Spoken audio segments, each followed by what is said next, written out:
Vamos a continuar en las enseñanzas del libro de los jueces, que es el libro que hemos estado viendo. Estaremos en el capítulo 19. Gloria a Dios. El tema que hoy que me tocó compartir se titula Las consecuencias de la inmoralidad. El capítulo 19, mantengan sus Biblias abiertas, hermanos, ya que en una enseñanza es necesario seguir la lectura, ¿verdad? Para entender. El apóstol Pablo, hermanos, en su epístola a los romanos, les dice: y como ellos no aprobaron tener en cuenta a Dios, Dios les entregó a una mente reprobada. Amén. Para hacer cosas que no convienen. Una mente reprobada, ¿verdad? Es algo como que no piensen bien, ¿verdad?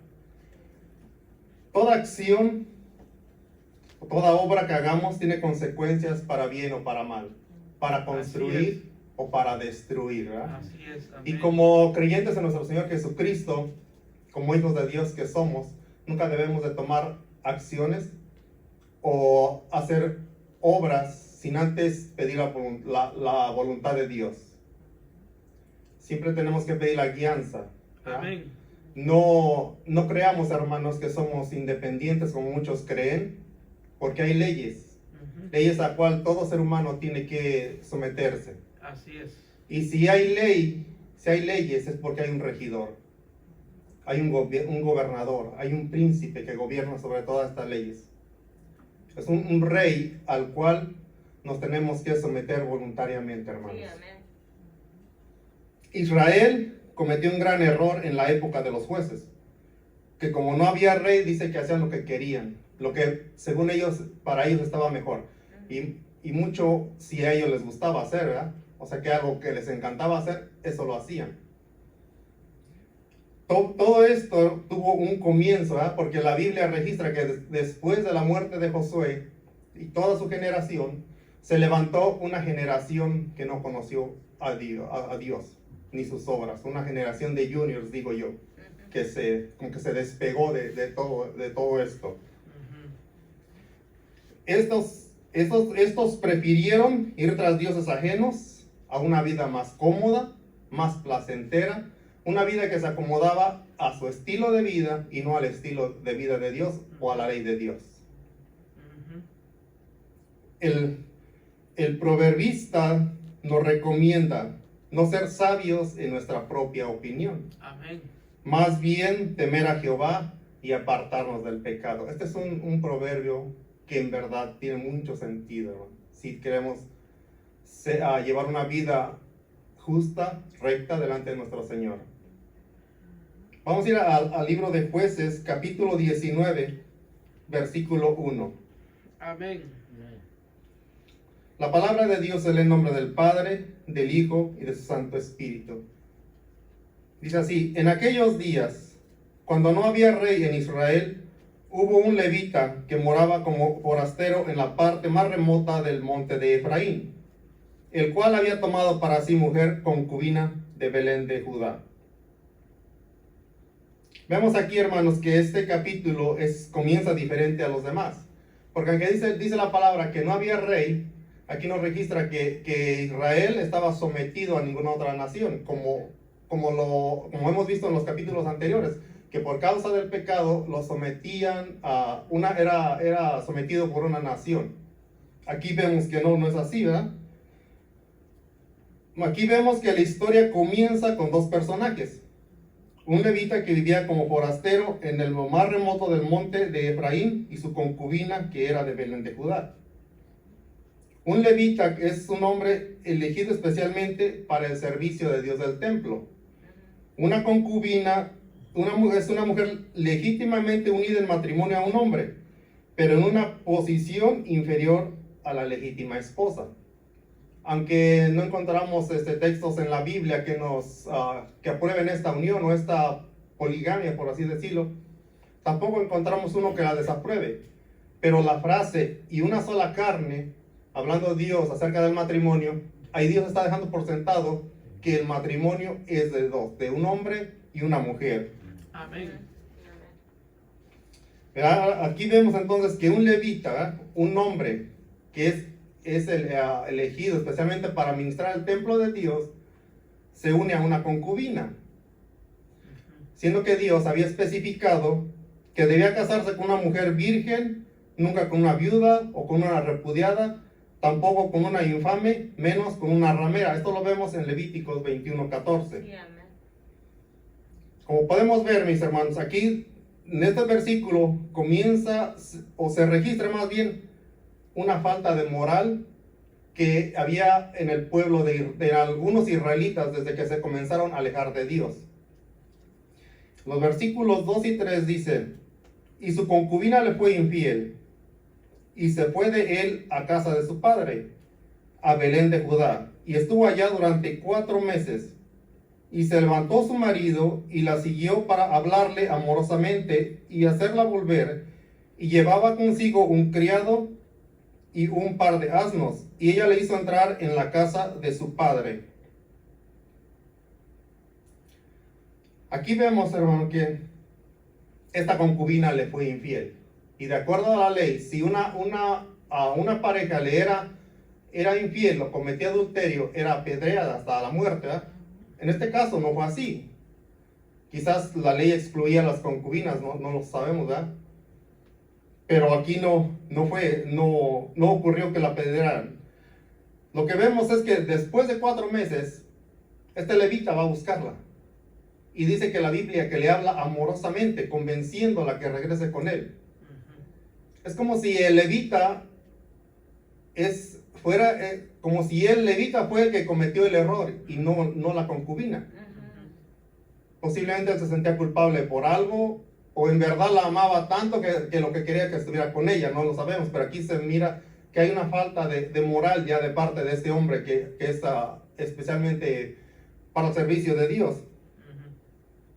Los versículos del 4 al 9 registran la hospitalidad y la atención que el levita recibió por parte de su suegro durante 5 meses. De que estuvieron comiendo, bebiendo, disfrutando, ¿verdad? Los dos contentos. Posiblemente el suegro porque se puso feliz de que la hija se iba a ir nuevamente con el yerno, ya no iba a ser una carga por el resto de su vida. Y el levita feliz porque había recuperado a su pareja, ¿verdad? Que tanto amaba. Este acto de hospitalidad, mis hermanos, que refleja el suegro con el levita, es un acto de bondad que todo cristiano debería tener hacia su hermano. Así como cuando alguien visita a un hermano, recibirlo con amor, compartir de lo que tiene, convivir, no sé, cantar, orar, disfrutar el momento como si fuera el último momento de nuestra existencia, ¿verdad? Era una costumbre de Israel que es digna de imitar hoy en día. Amén. Vemos que al 5.º día, hermano, después de comer, de disfrutar un parte del día, el levita ya se prepara para salir. Ya va con su concubina, con su siervo y sus 2 asnos. Él parte a pesar de los ruegos que el suegro le dice que se quedaran, pero el levita dice: no, ya no, ahora sí ya me voy. Comienzan a caminar.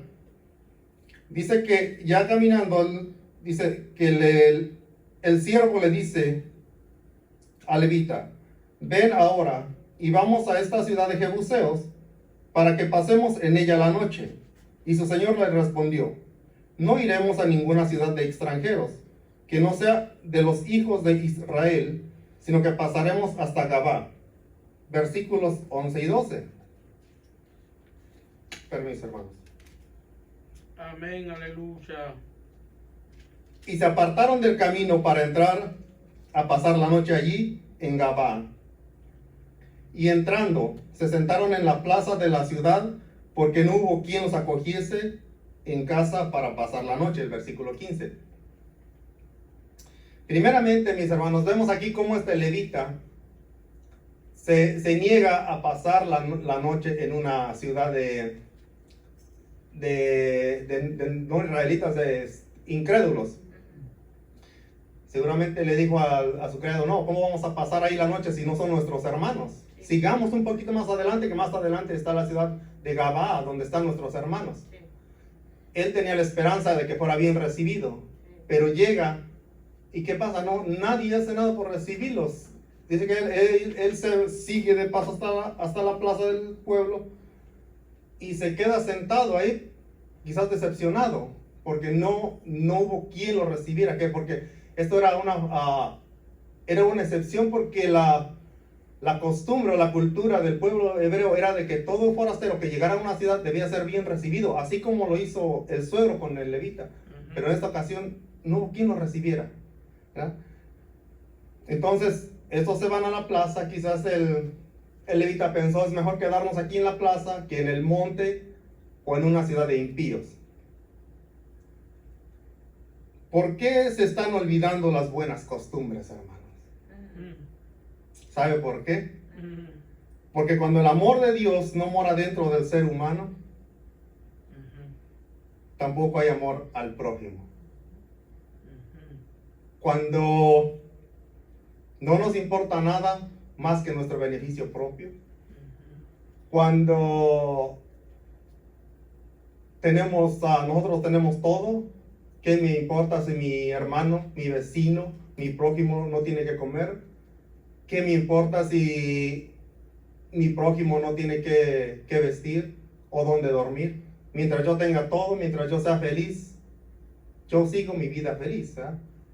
O sea que es cuando ya el amor de Dios no mora dentro de uno.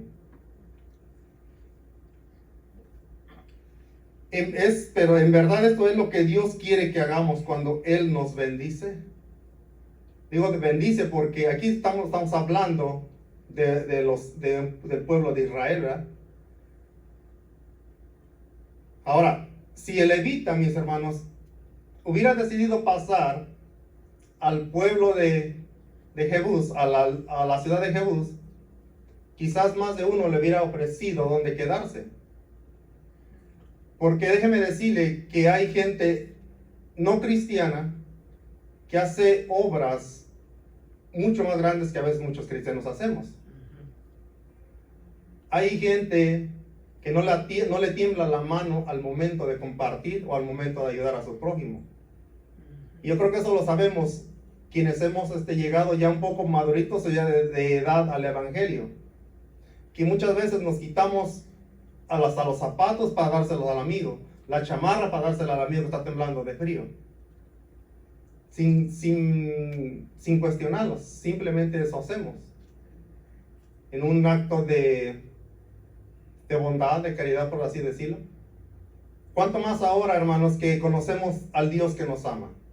¿Cuánto más ahora que conocemos al Dios que nos sustenta, que nos provee todo para nuestra existencia en el diario vivir? Es cuando más debemos de reflejar el amor de Dios que está en nosotros, ayudando a nuestro prójimo. Cuando dejamos de hacer esto, mis hermanos, de ayudar al prójimo, es porque el amor de Dios ya no mora en nosotros. Entonces lo que comienza a morar es el egoísmo. Y es tiempo de comenzar a desterrar todo ese mal, porque si de lo contrario lo dejamos que crezca, llegaremos a ser personas insensibles al sufrimiento de nuestro prójimo. En los capítulos 16 al 21 dice, versículos del 16 al 21. Y aquí un hombre viejo que venía de su trabajo del campo al anochecer, el cual era del monte de Efraín y moraba como forastero en Gabá, pero los moradores de aquel lugar eran hijos de Benjamín.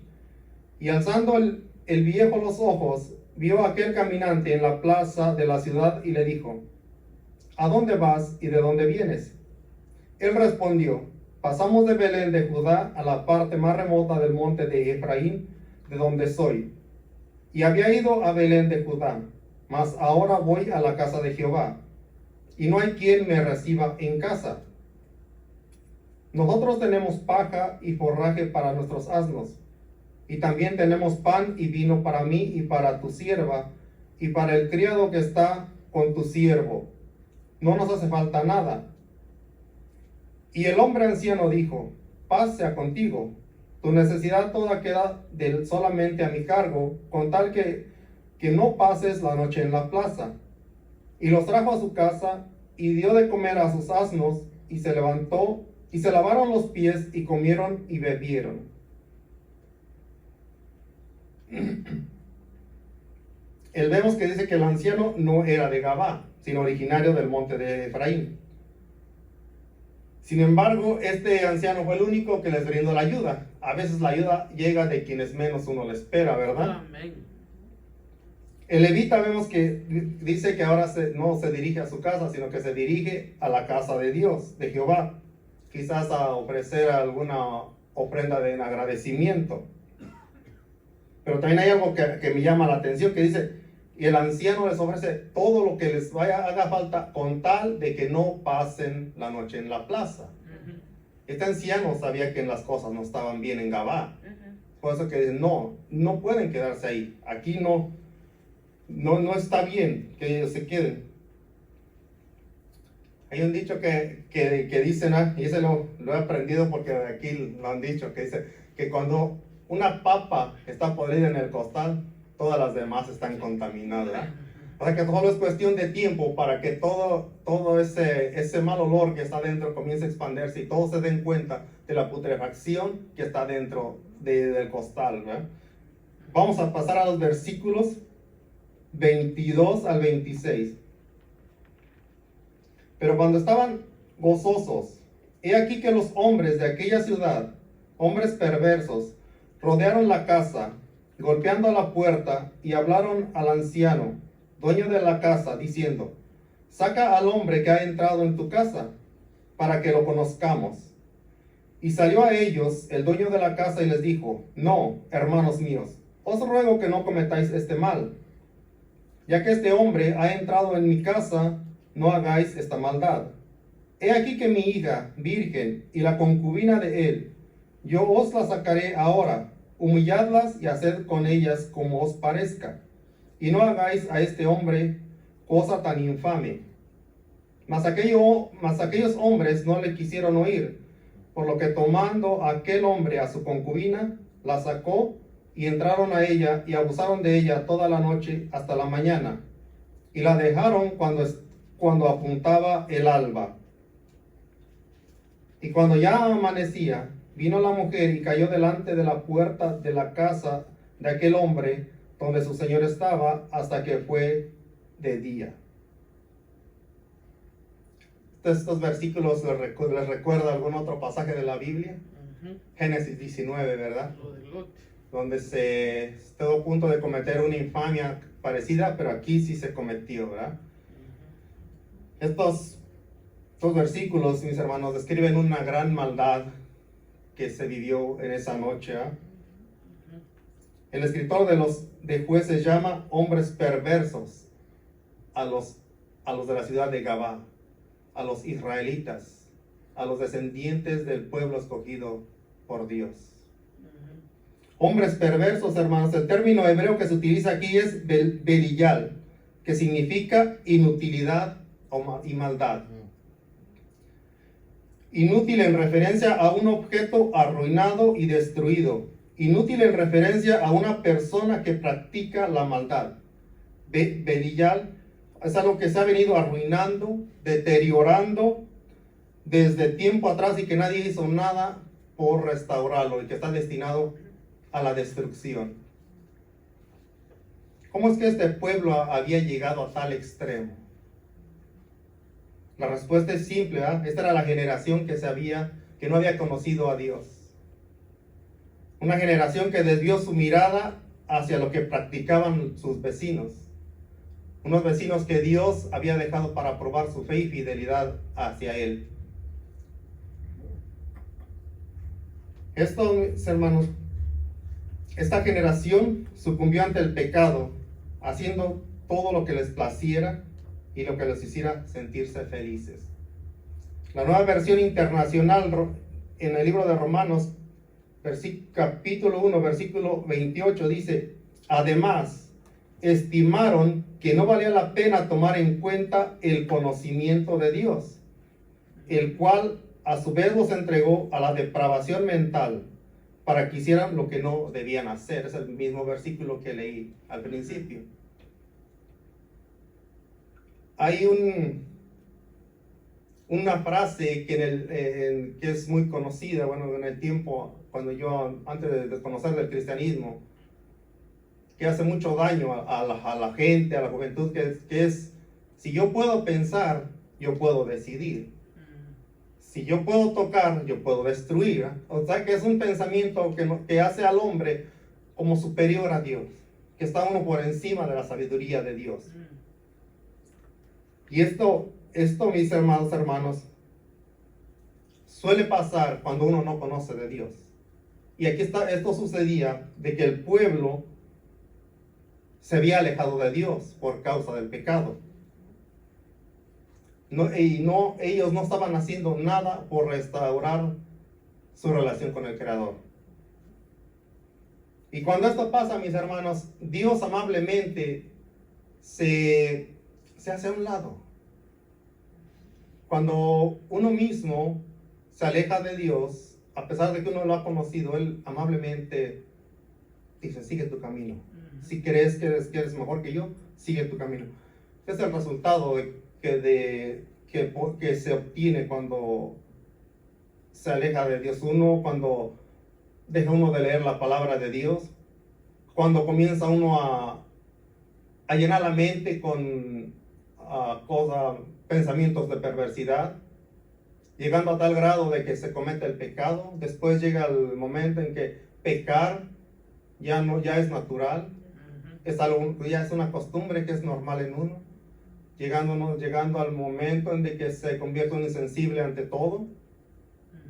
Este pueblo había llegado a este extremo. Hermano Marcel. Diga. Y ahí realmente estamos hablando del pueblo, ¿verdad? Pero es un cuadro bien doloroso, es un cuadro bien fuerte dentro de la escritura. Amén. Es algo en donde al principio usted dijo que este hombre amaba a esta mujer, pero aquí vemos que no la amaba. Por otro lado, vemos al padre, en qué valor tenían a la mujer, qué valor le daban a la mujer. Amén. Que este padre era capaz, mire hasta dónde estaba perdida la sensibilidad humana, moral, espiritual y todo, al grado de que este papá entrega a su hija virgen a estos hombres malvados. Vamos a entregar a dos mujeres. ¿Cómo no se armaron de valor? Los tres, porque estaba el siervo. Ajá. ¿Cómo no se armaron de valor? Aquí nos morimos todos, pero a mi casa no entran. Qué cosa más terrible. Mire, si la destrucción de esta mujer no pone tanto a la gente, a los que vinieron por ella, a los que le entregaron, hermano, porque en este caso, como dicen, en términos legales hay un dicho ahí que dicen que tanto es culpable el que mata a la vaca como el que le agarra la pata. En este caso, tanto el hombre que entre comillas amaba a esta mujer, él mismo le entregó, llévensela, pero a mí no me hagan nada. Es algo bien terrible en donde vemos dolorosamente lo de estos tres hombres que se achiquitaban ante alguien que viniera. Es algo bien terrible lo que ellos estaban pasando ahí. A la mujer la tiraban como, o sea, hacía algo malo al frente, como carnada. Sí, es terrible, es bien terrible.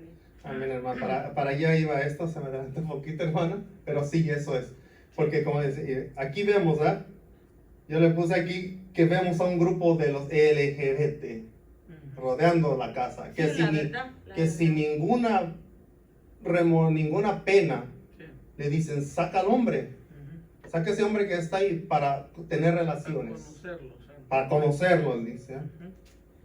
Pero aquí también vemos los dos puntos los que acaba de tocar mi hermana, que la maldad no solo moraba en estos hombres, porque en el anciano moraba la insensibilidad y la falta de amor. Como dice, ¿qué padre entregaría a su hija virgen? Y además no solo a su hija, sino estaba entregando también a la concubina. o este hombre se sentía con derecho también sobre la concubina cuando el levita le dijo, tu sierva. ¿Ya? Como dice, yo creo que cualquier padre defendería a su hija hasta la muerte. Sobre Amén. su cadáver. Así, ¿ya? Sí. Y vemos que la entrega, la ofrece. ¿O es que pensaba este hombre que la vida de una mujer valía menos que la vida de un hombre? ¿Ya? También, ¿qué decir del levita? Que como un cobarde, por salvar su vida propia, entrega a su pareja. Terrible. Vemos que la avienta sin ningún remordimiento. Sí. ¿O es que estos dos hombres tenían la misma mentalidad de que las mujeres solo servían para satisfacer los más bajos instintos del hombre? Que dijo, pues que hagan con ellas lo que quieran, nosotros nos quedamos aquí. Mire hermano, esto ya pasó hace más de 3000 años y las cosas pareciera que van empeorando. Sí, sí, sí. Todo va más empeor. Aquí se derrumba esa teoría de la evolución. ¿En qué momento estamos evolucionando? Ah, Vamos para atrás. Sí, sí. ¿Ya? Vamos para atrás. Aquí en esto vemos que en vez de mejorar, las cosas están empeorando. Porque hoy en día hay miles de mujeres, niños y niñas que siguen siendo abusadas, maltratadas, de diferentes maneras. Ahora, no solo los abusadores son gente inconversa o gente que se dedica a hacer maldad. Muchos de los abusadores son supuestos ministros de Dios. Ay, líbranos. Son gente que engaña a sus fieles con una doctrina que les enseñan que la carne es mala, que el cuerpo no vale, que a Dios lo único que le interesa es el espíritu, así que pueden hacer lo que quieran con la carne. Otros las engañan diciéndoles que Dios les da una revelación. Dice que Dios me reveló que tengo que estar contigo. Eso es para sacar provecho. Eso es ya con otros propósitos. Sí. Muchas de estas personas se creen, después de ser abusadas, siguen abusándolas, siguen siendo abusadas bajo amenazas. Estos hombres que durante un tiempo sirven a Dios, pero llega el momento en que desvían la mirada de Dios Así es. para ponerla en un mundo de pecado, un mundo de atracciones que ante los ojos son llamativos, pero sacan a Dios de su corazón para anidar la maldad. Dios tenga misericordia de estas personas, hermanos, que Amén. cometen estos actos tan aberrantes, ¿verdad? Sin importarles el sufrimiento de las víctimas, sin importar el sufrimiento de nadie, solo buscan sus beneficios propios. Y sabe que muchas de estas víctimas regresan al mismo lugar por ignorancia o buscando ayuda, como esta mujer regresó a buscar la ayuda. Sí. Ayuda que nunca llega. Pobrecita, sí. Nunca llega esa ayuda. Los hombres que causan divisiones, dice Judas, son los sensuales que no tienen al Espíritu, pero para los cuales está reservada eternamente la oscuridad de las tinieblas. Así que, mis amados hermanos, en esto debemos de cuidar nuestra relación de no caer a tal grado como este pueblo lo había hecho. Recordemos que para caer no es de la noche a la mañana, porque todo tiene un principio, va como en un proceso. Amén. Versículos del 27 al 30. Dice, y se levantó por la mañana su señor, y abrió las puertas de la casa, y salió para seguir su camino. He aquí, la mujer, su concubina, estaba tendida delante de la puerta de la casa, con las manos sobre el umbral. Él le dijo, levántate y vámonos. Mire qué macho. Pero ella no respondió. Entonces la levantó el varón y echándola sobre su asno, la levantó y se fue a su lugar. Y llegando a su casa, tomó un cuchillo y echó mano de su concubina y la partió por sus huesos en 12 partes y la envió por todo el territorio de Israel. Y todo el que veía aquello decía, jamás se ha hecho ni visto tal cosa desde el tiempo en que los hijos de Israel subieron de la tierra de Egipto hasta hoy. Considerad esto, tomad consejo y hablad. El levita, un hombre apartado especialmente para el servicio de Dios. Un hombre en el cual debía haber hacia el prójimo amor, misericordia y compasión, pero vemos todo lo contrario. No hay amor, no hay misericordia, no hay nada. Primeramente, entrega su concubina a los hombres perversos. Después, tranquilamente, se va a dormir. O sea que a este hombre no le importaba lo que estaba pasando a la concubina.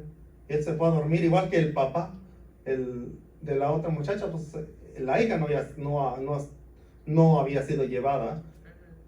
Pero él dice que se va a dormir. Al otro día se levanta tranquilamente, se prepara, agarra sus cosas. Al verla en la puerta, que está ahí tendida, dice, levántate y vámonos. O sea, es tiempo de irnos. No le importó qué le pasó, cómo pasó la noche. Él simplemente dijo, levántate y vámonos. Y por último, vemos con toda frialdad, dice que partió por los huesos, o sea, como si ya tuviera conocimiento, práctica, para partir los huesos en 12 pedazos y le envió por las tribus de Israel. O sea que no había sentimientos, ¿no?, en este hombre, un hombre en el cual debía de tener el amor hacia su prójimo, el cuidado, en vez de preguntarle cómo estás o algo, pero pues nos damos cuenta que desde que se fue a dormir tranquilamente, no le importaba nada. Vemos que también el pueblo de Israel se sorprendió, que era la primera vez que pasaba algo tan terrible. Lo cual dice que tenían que hacer algo, pero debían de pensarlo muy bien. ¿Qué es lo que lleva al hombre a cometer semejante atrocidad? Hombres que dicen servir a Dios. Porque recordamos, estamos hablando del pueblo de un levita, de un hombre apartado para el servicio de Dios. Y del pueblo. Esta clase de aberraciones y atrocidades solo la pueden hacer hombres insensibles al dolor y al sufrimiento de su prójimo. De sí mismo. Así. Amor, hombres sin amor. Hombres que dentro de ellos lo único que hay es un espíritu de maldad, el cual los esclaviza al pecado. Y este es el resultado, como decía, que del alejarse de Dios. Ya comienzan a descuidar la relación con su Creador, olvidándose poco a poco de la palabra de Dios, anidando pensamientos de maldad, llegando al tal grado de que ya cualquier cosa que hagan les da lo mismo, ya no tienen moral, ya es común pecar, ya es algo cotidiano en su vida. ¿Por qué descuartizó el levita a la mujer? Quizás en su desesperación, en su frustración, o simplemente para dar a conocer al pueblo de Israel lo que había pasado en Gabá. Tenía sed de venganza. Que quiso dar a conocer. Tenía sed de venganza. ¿Se imagina si lo que él hizo acá adentro era grotesco? El siguiente paso fue extremadamente grotesco, porque se imagina que si le corta la cabeza, la pone en un plato y se la lleva a la tribu de Judá, le corta una pierna y completamente la pierna se la manda a la tribu, a cada una de las tribus les mandó un pedazo de mujer, a cada tribu les mandó, o sea, él quería provocar una provocación tremenda de venganza, pero masiva. Terrible, ¿verdad? Uno se imagina ese acto. ¿Cómo? Es terrible. Ahora, la Biblia no dice que la concubina estuviera muerta. Simplemente dice que se desvaneció. Y no sé si hay versiones que digan que esté muerta, pero al parecer, la única que agrega eso que estaba muerta, que dice, y no respondió porque estaba muerta, que porque estaba muerta. La que la agrega me parece que es la versión griega. De las demás versiones todos dicen que porque no respondió, no Estaba desvanecida. estaba desvanecida. Eso es algo que si estaba muerta, no estaba muerta, quién sabe, ¿verdad? Y todo, de todos modos, aún si estuviera muerta. Si estuviera muerta, digamos, ¿cómo no le da, digamos, cristiana sepultura? Ujú.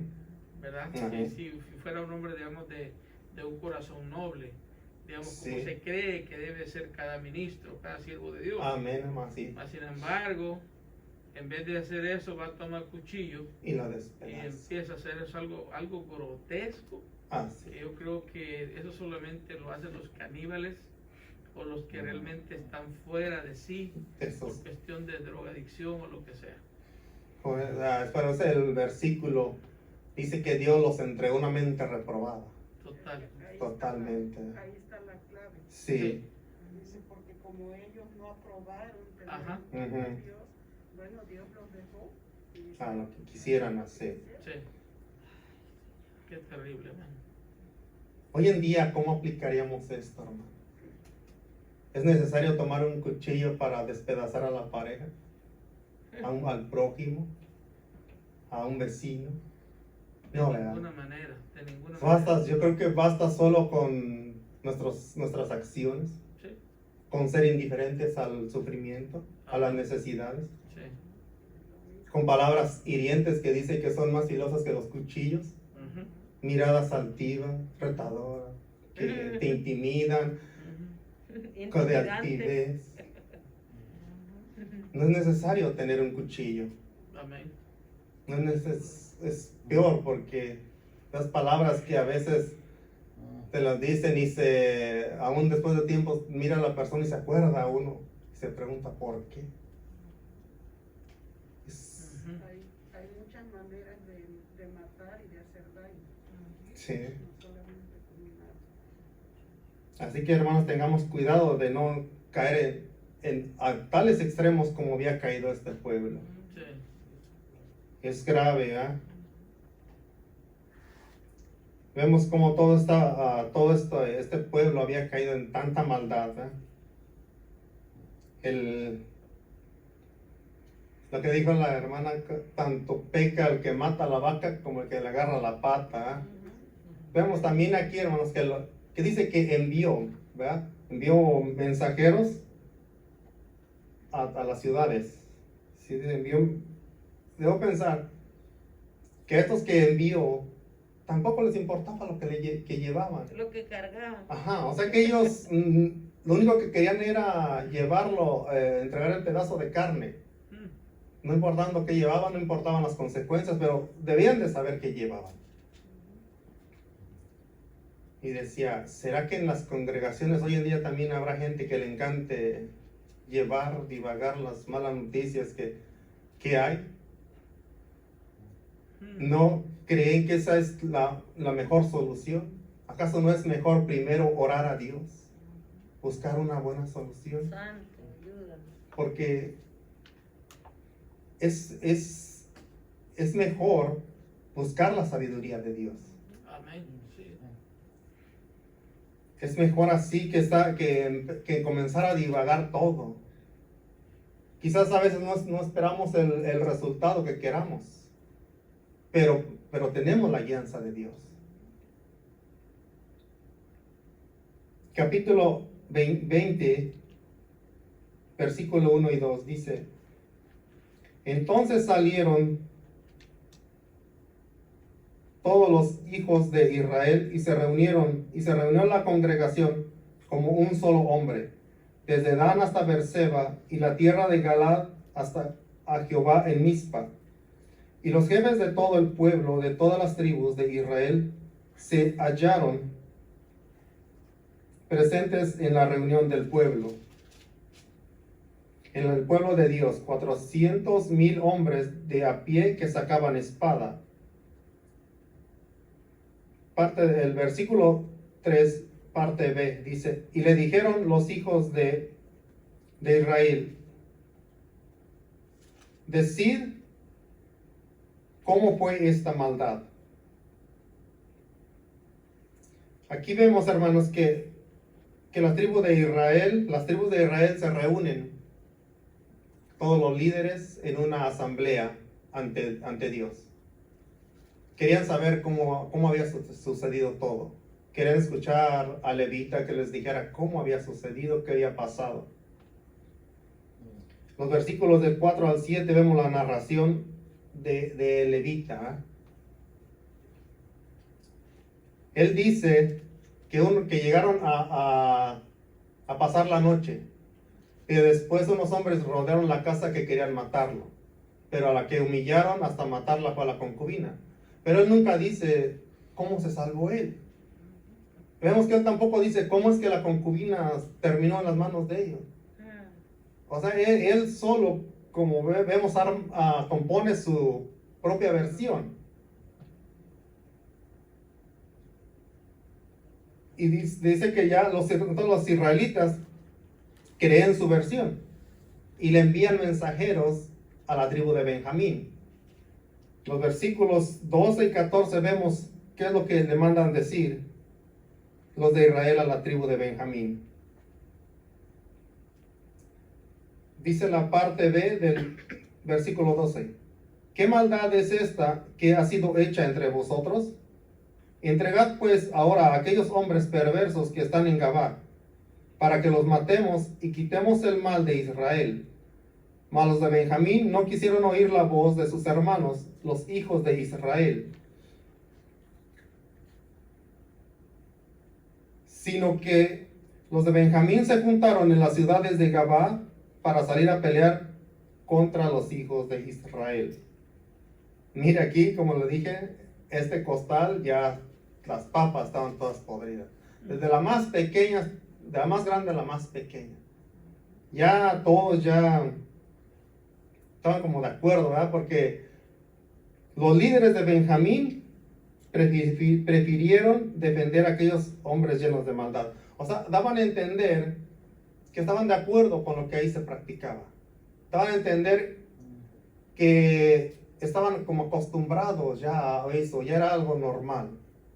Tanto que en vez de entregar a estos hombres, que hubiera sido lo más correcto, si hubieran actuado sabiamente, le mandan los mejores guerreros para apoyarlo, para pelear, para defender a estos hombres.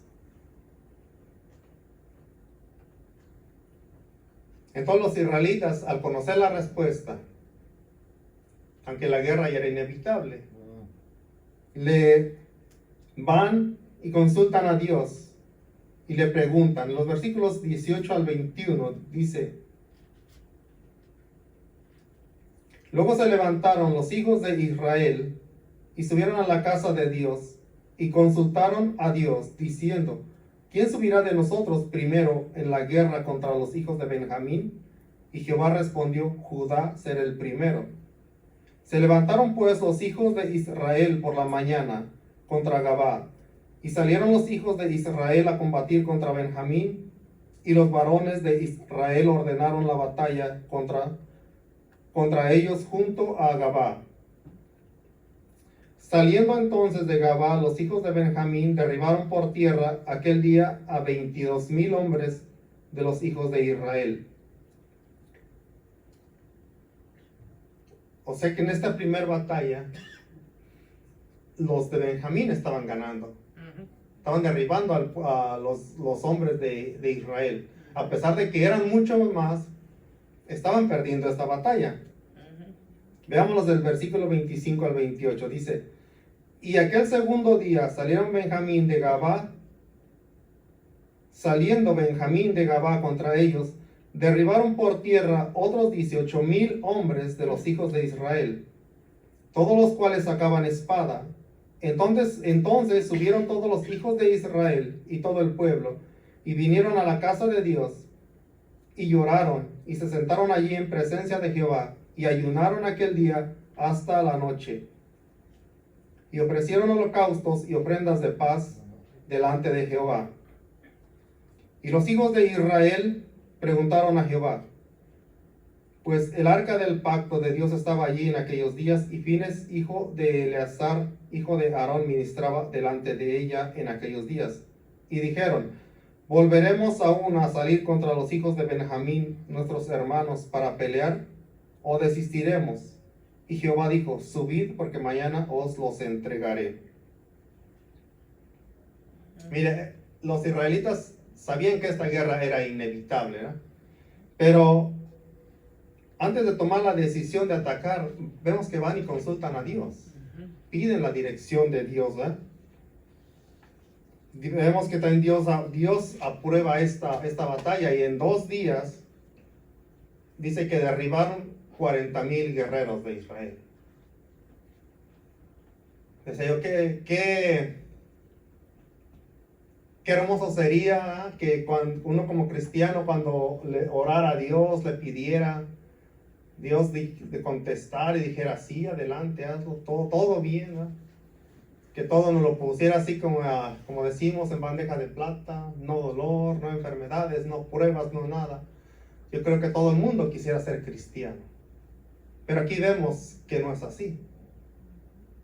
Vemos aquí que aunque Dios está con nosotros, habrá luchas tan fuertes, tan duras, que parecerá que Dios no está con nosotros. Pareciera que Dios nos ha dejado en el problema. Vemos de que aquí la palabra dice que fueron derribados los guerreros, ¿verdad? Un guerrero derribado se vuelve a levantar, vuelve a la batalla, ¿verdad? Quizás en alguna ocasión sentamos que desfallecemos, quizás fallemos alguna ocasión, pero nos volvemos a levantar. El chiste no es quedarnos tirados, es seguir peleando. Habrá momentos de debilidades, pero seguir adelante, porque Jehová ha prometido estar con nosotros. Dios ha prometido ayudarnos. Él dice, levántate, pelea, porque yo estoy contigo, yo soy tu Dios, yo te sostendré, te levantaré en cualquier momento. Amén. Simplemente que aquí es no rendirnos. Lo vemos aquí que el pueblo de Israel estuvo a punto de desistir. Y fueron y le preguntaron a Dios por tercera ocasión. Nos rendimos, atacamos, o ya sentían que ya estaban perdiendo. Jehová les dice, vayan, porque mañana les daré la victoria. O sea que si sentimos que estamos perdiendo una batalla, a pesar de que sabemos que Dios contestó, quizás lleguemos a dudar de que fue Dios quien nos mandó a la batalla, a la guerra. Pero llega el momento, veamos que dice, en 2 ocasiones Dios les confirmó a ellos, pero la tercera vez les dijo, vayan, porque mañana les daré la victoria. Dice, así es como Dios puede actuar para fortalecernos más en nuestra fe. Pero no así a todos aquellos que no hacen la voluntad de Dios. Dice el versículo 34, mas ellos no sabían que el desastre se acercaba a ellos. Hablando de los hombres perversos, de los hombres que no hacen la voluntad de Dios. Hay hombres que pecan y dicen, no pasa nada. Peca otra vez y no pasa nada. ¿Por qué? Porque en la ceguera, cuando no tiene a Dios, uno cree que todo está ganado, ¿verdad? Dice, ciertamente ellos han caído delante de nosotros como la primer batalla.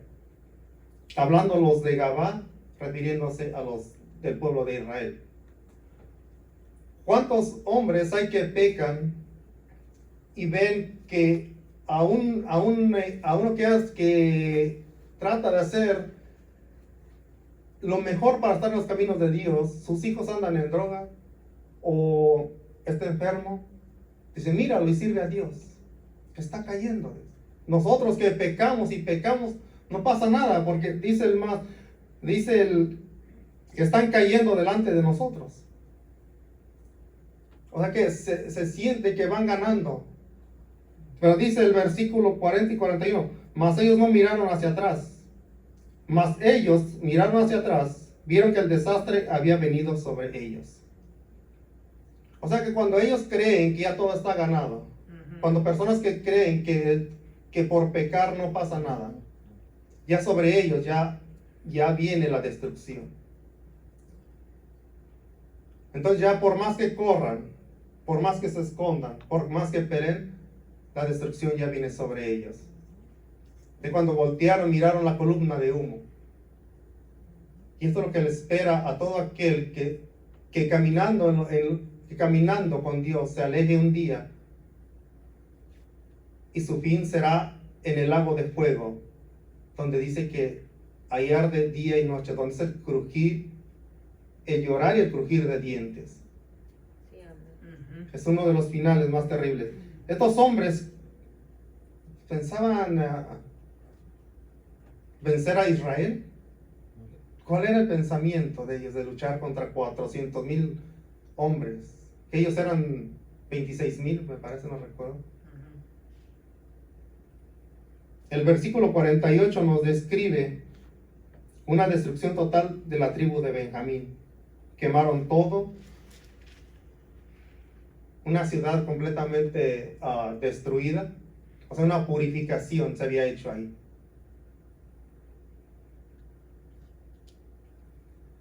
El capítulo 21, versículo 2 y 3 dice: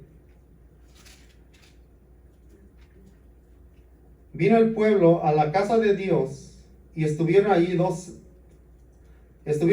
la noche en presencia de Dios, y alzando su voz hicieron gran luto y dijeron: oh Jehová, Dios de Israel, ¿por qué ha sucedido esto en Israel? Que falte hoy de Israel una tribu. Ya cuando la batalla había terminado, cuando los israelitas habían exterminado a casi a todos los de Israel, a Benjamín, perdón, vemos que se reúnen aquí los guerreros de Israel. Era normal que después de una batalla se reunieran para celebrar el triunfo, de la victoria. Pero aquí vemos que no había nada que celebrar, estaban tristes, amaban a sus hermanos. A pesar de que había habido maldad en ellos, los amaban. Y se preguntan, ¿por qué pasó todo esto? Aún ellos no entendían de sus hermanos, de su misma descendencia, ¿por qué había pasado todo esto con esta tribu? ¿Qué es lo que qué los había llevado a llegar al extremo de tanta maldad dentro de ellos? La respuesta a esta pregunta la vemos en los versículos, en el capítulo 3, versículos del 1 al 6. Estos versículos vemos que Dios permitió la existencia de algunas naciones paganas con un propósito: para poner a prueba a todos los descendientes de Israel que no habían tenido ninguna participación en la conquista de Canaán. Entonces, cuyos descendientes no tenían experiencia en las batallas, de esta manera aprenderían a pelear. Pero vemos que ellos fallaron en la prueba. Vemos que ellos, en vez de pelear, se acostumbraron a lo que sus vecinos hacían. Y no solo desobedecieron sus mandamientos, sino que se postraron ante sus ídolos, se mezclaron entre ellos, se dejaron vencer por las tentaciones, ¿eh? Una vida de placer, de deleites, una vida cómoda, sacando a Dios de sus vidas para abrazar el pecado y vivir una vida de inmoralidad. Ante Dios, ellos habían fallado y ellos recibirían su pago por estas acciones.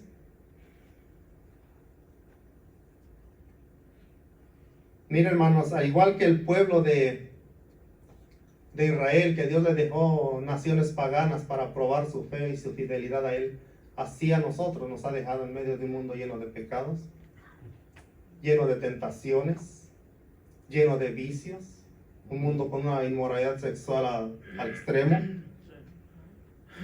un mundo donde hay el desamor, donde a veces pareciera que reina el pecado.